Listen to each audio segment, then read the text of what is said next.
I've been super impressed with Jimmy. I think he's probably spearheading the MVP conversations at this point. Let's start with the number one team in the East right now, the Miami Heat. 6-1. They're on a 5-game winning streak. Kyle Lowry has fit as well as anyone could have imagined. But I think really we got to start with Tyler Herro. Not one of the big three, but there were reports last year coming out about, the Heat were questioning his off-court commitment to basketball or some of his off-court interests. And, he kind of plateaued from year 1 to year 2. So there was some concern there. Only a 7-game sample size, so I don't want to overreact too much, but 22.4 points on 47.2% shooting over nearly 41% from 3, 6 rebounds, 4.4 assists. Do you think this version of Tyler Herro is here to stay? And if so, what does that mean for the Heat when we look at how they measure up against these top dogs in the East? I mean, I hope so. That'd be great. It's obviously still super early, so I think we'll see maybe some regression, but it's not necessarily going to be a lot. I mean, I think there's a lot to his game right now that's sustainable and something that you can build on. I do, however, disagree with his assertion that he's in the same tier as Luka and Trey. Yeah, I think we're a little bit far off there because you know what? Luka and Trey, they start full time. And I understand that that's an unfair thing to say because Miami works in a different capacity. But I mean, look, he's been doing really well. He's an all-around guy right now, which has been something that's been lacking, I'll say. The way that he gets his shots off with such ease, man. Like this is kind of what we've all been waiting for. And I think with Kyle, they're willing to accept a much lesser scoring load. That's made life easier. Jimmy being more aggressive has also made life way more easier because teams are now keying in on Jimmy. So I think overall this is going to be their new long-term shooting guard.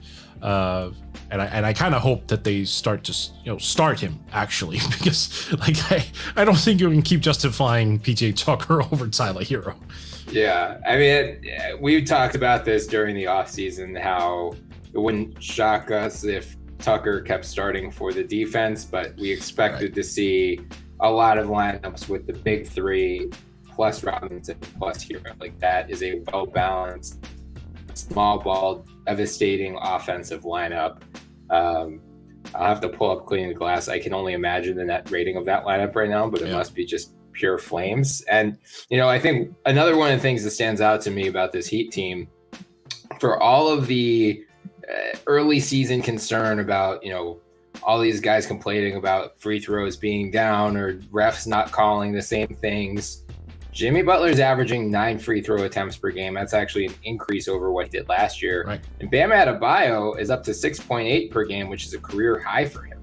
Yep. So the Heat are one of the few teams that's actually been benefiting from these foul calls, or at least, weren't grifting their way to calls last year. Right, that's where it is. I'm glad you said that because that's where it is. I mean, Jimmy Butler is one of those guys who doesn't fake his way to the free throw line, if you catch my drift. Like he'll take the contact. Like he will take legitimate fouls and go there. I've been super impressed with Jimmy. I think he's probably spearheading the MVP conversations at this point. Like I wouldn't even rule it out. He's been that good. And you brought up like the best team in the East. Right now, statistically speaking, they're number 1 in the league, right? I mean, they're second in defense, second in scoring, or second in offense overall, and they lead so many statistical categories. I mean, they're also the best rebounding team in the entire NBA. I mean, right now, the Miami Heat, to me, are the best team in the NBA, and I'm still a little bit scared that they go down with just one injury because I don't trust that depth still. I mean, I think there's a reason that they have 3 guys averaging over 20. They're just so super top heavy. So I am, banking under the table, crossing my fingers, doing everything that I can that they stay healthy for the entire season because I love the way that they've gotten off to this start. Love it.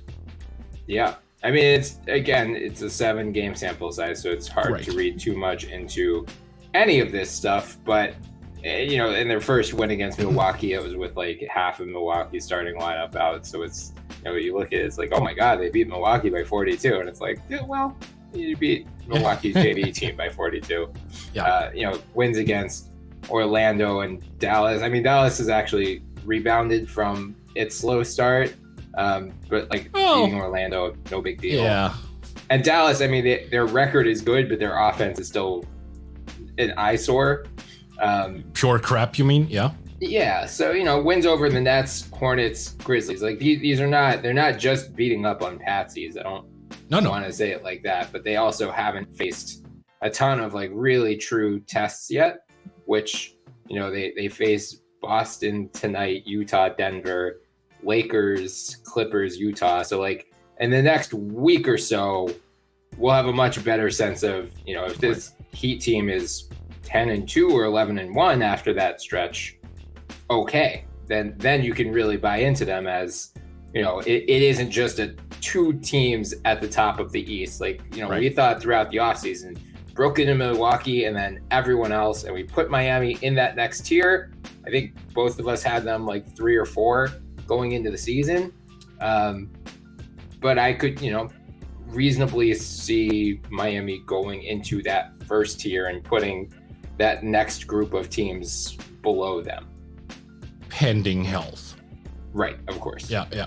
Also, Duncan Robinson is going to shoot better.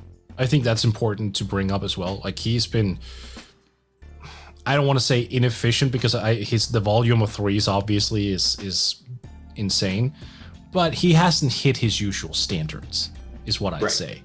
So I think with him bouncing back, that should also help Jimmy and Herro and Bam not having to carry that much of offensive responsibility. So definitely some nice, intriguing subplots to move on for the rest of the year for sure. Yeah. And I just looked it up. I'm actually mad at the Heat now because this Herro, Robinson, Lowry, Butler, Adebayo lineup has played only 10 possessions so far, and they're at a -30, which I don't think that's going to hold up over time. No, but, that does not seem accurate. No. But again, super, super small sample size here.